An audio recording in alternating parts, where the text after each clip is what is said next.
Today is a dream come true, to be surrounded by all of you amazing women and men, for us to learn, to network, and to rise together.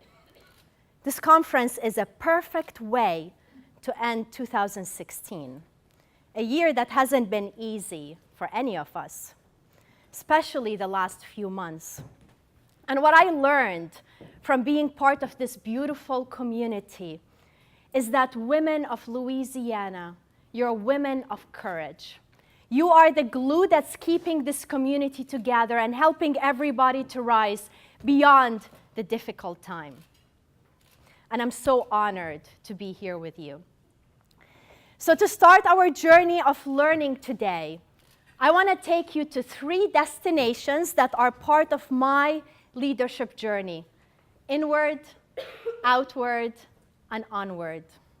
And we'll start with San Diego. I moved to San Diego from Jordan in 1996, and I immediately found myself as a genie in the wild, wild West.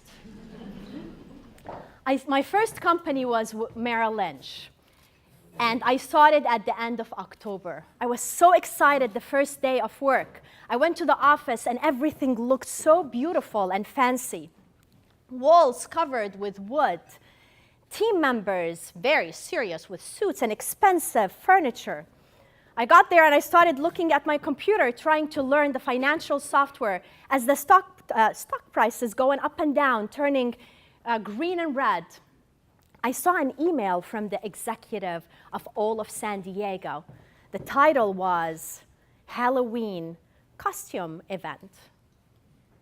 I opened it and he encouraged everybody to dress up for Halloween. All I could see at that moment is the color purple. Purple is the color of the genie costume that I wanted always to dress up in. But in Jordan, we don't have Halloween. So finally, I can be a genie in the land of the free. I went to Party City that night, found the perfect costume: purple, baggy pants, gold buttons, tall genie hat with a little fabric coming down from it. Then I went to Macy's and I found also the perfect flat gold shoe that would match with my theme. Woke up at 4 a.m., put tons of makeup on with thick mascara. I was in the office before 6:30 in the morning. I was lucky that day because it was my turn to cover the front desk from 6:30 to 8:30 until the receptionist arrived. I sat down, ready to introduce myself to my team, and the first person walked in, dressed up in jeans, cowboy boot, cowboy hat, and a plastic gun on his waist. He's representing his culture, and I'm representing my culture. Great. Then the second person walked in, dressed up in jeans, cowboy boot, cowboy hat, and a bolo tie. Interesting. Then the third person walked in. She was dressed up in a jean skirt, cowgirl boots, and cowgirl hat. And I thought to myself, wow, being a cowboy and cowgirl is very important to these Americans. Then the fourth person walked in, the executive who sent the email out. And as he walked through the door, he looked at me as if he saw a genie appear in front of his eyes. Guess what he was dressed up in?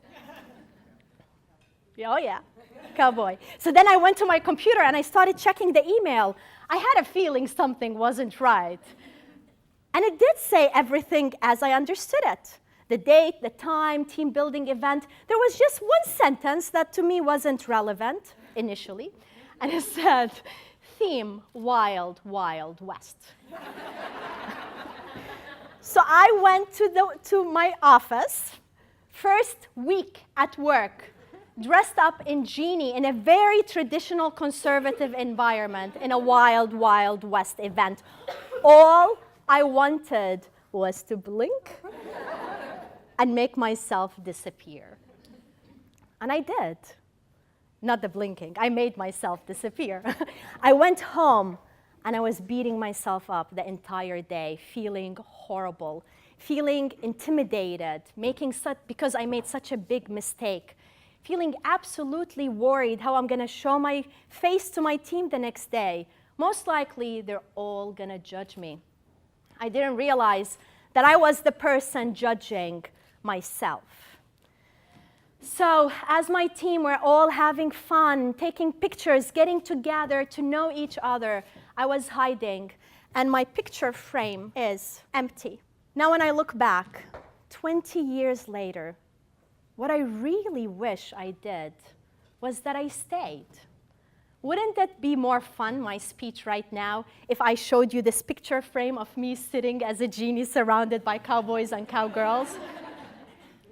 I used to think that it's just me beating myself up all the time when I make a mistake or worried of being judged by others because of my background and my upbringing in the Middle East. But then as I started leading and coaching and training women from around the world, I realized that I'm not the only one. Almost everybody, and I want to say like 99% of the women I interacted with, they're from different background, different religion, different everything, different cultural background and understanding. They're all united with three same messages that breaks my heart. First is the worry of making a mistake, always avoiding being judged and aspiring to be perfect. And as a result, they end up missing on opportunities and experiences, and they end up having their picture frame empty, like mine. What we need to do is change that.